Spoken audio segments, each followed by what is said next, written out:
Erec and Enide is the first of Chrétien de Troyes' 5 romance poems, completed around 1170.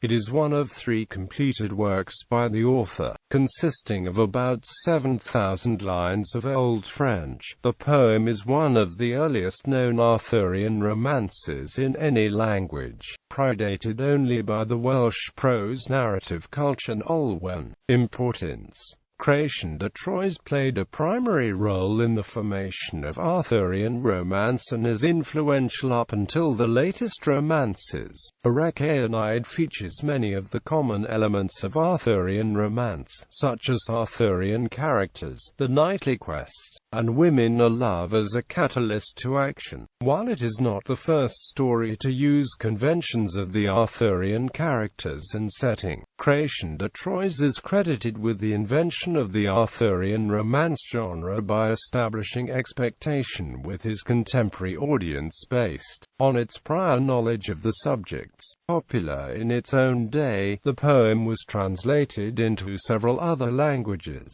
notably German in Hartmann van Or's Erec and Welsh in Geraint and Enide, one of the 3 Welsh romances included in the Mabinogion. Many authors explicitly acknowledge their debt to Chrétien, while others, such as the author of Unbo, betray their influence by suspiciously emphatic assurance that they are not plagiarizing. However, these tales are not always precisely true to Chrétien's original poem, such as in Geraint and Enide, in which Geraint suspects Enide of infidelity.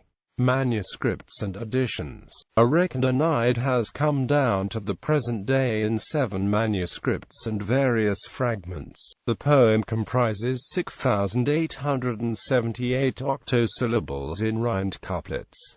A prose version was made in the 15th century. The first modern edition dates from 1856 by Emanuel Becker, followed by an edition in 1890 by Wendelin Förster. Plot: courtship and marriage. Approximately the first quarter of Erec and Enide recounts the tale of Erec, son of Lac, and his marriage to Enide, an impoverished noble girl of Lallu. An unarmed Erec is keeping Guinevere company while other knights participate in a stag hunt near Cardigan when a strange knight and his dwarf approach the queen and treat her servant roughly. At the queen's orders, Erec follows the knight, Ida, to a far-off town where he meets and falls in love with Enide. Erec defeats Ida, returns to Arthur's court and marries his love. Adventures. The central half of the poem begins some time later when rumors spread that Erec has come to neglect his knightly duties due to his overwhelming love for Enide and desire to be with her.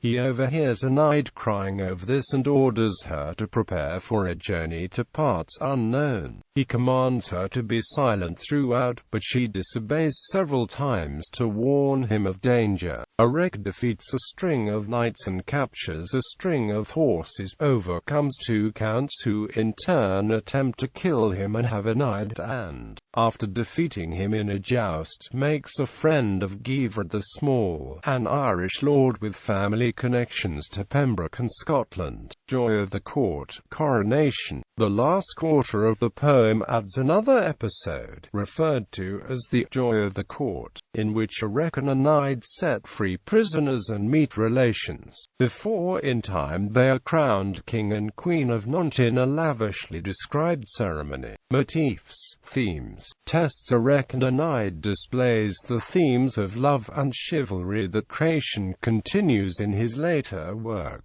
Tests play an important part in character development and marital fidelity. Erec's testing of Enide is not condemned in the fictive context of the story, especially when his behavior is contrasted with some of the more despicable characters, such as Aringal of Limours. Nevertheless, Enide's faithful disobedience of his command to silence saves his life. Christianity. Another theme of the work is the Christianity, evidenced by the plot's orientation around the Christian calendar. When Erec first sets off, it is Easter. At Pentecost he marries Enide, and his coronation occurs at Christmas. Furthermore, in the poem, Erec is killed and then resurrected on a Sunday, an allusion to the story of Jesus Christ. Married love. In the 12th century, conventional love stories tended to have an unmarried heroine, or else one married to a man other than the hero. This was a sort of unapproachable, chaste courtly love. However, in Erec and Enide, Chrétien addressed the less conventionally romantic concept of love within marriage. Erec and Enide marry before even a quarter of the story is over, and the marriage and its consequences are actually the catalysts for the adventures that comprise the rest of the poem. Literary forebears. Wittig has compared aspects of the story to that of Dido, Queen of Carthage and Aeneas in Virgil's Aeneid. Enide does not lose her lover or commit suicide, but many connections can be shown between Erec's gradual maturing process throughout the story and Aeneas's similar progress.